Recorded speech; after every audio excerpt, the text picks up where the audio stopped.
It is always an honor for me to kick off Give-A-Thon week for Phoenix Children's, like I did along with my friends Jamie West and Detour Dan yesterday morning. The stories we bring to you feature the endless work that Phoenix Children's does to help entire families make it through, even when the child doesn't make it. I'm grateful these families have shared their very personal stories because they've touched so many hearts. Hearts moved to the point where hands are moved to pick up the phone and become a champion of hope at 602-933-4567.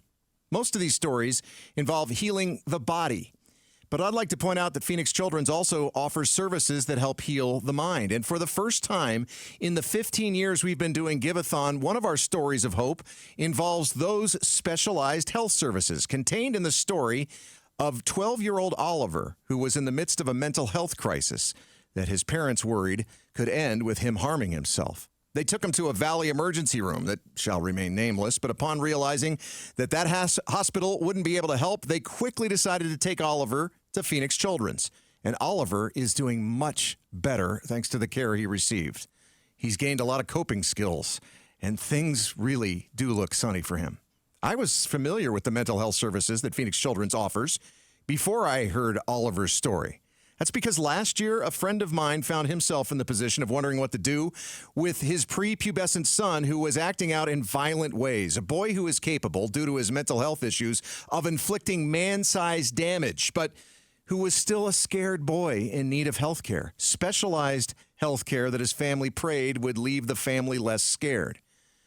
While we can see the damage done to an arm by a car crash or the destruction of a joint caused by a congenital disease, it's impossible for us to see the chemical imbalance in the brain that would cause a child to go from someone we cuddle to someone we fear.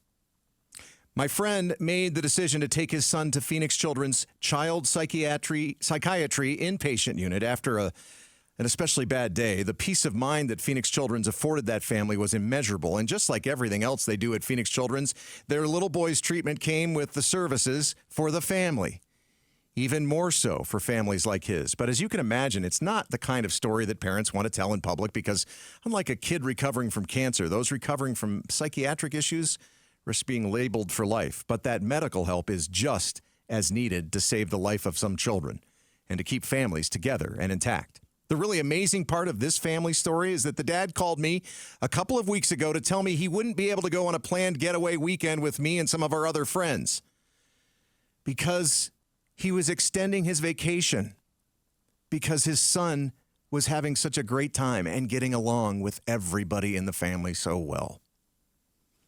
I'm honored to help present all the stories of hope that you will hear over this week during our Phoenix Children's Give-A-Thon. But I'm especially honored to tell the story of a family who couldn't really tell their own. And I'm beyond grateful that Oliver's story is a part of our mix of stories of hope during this year's Give-A-Thon.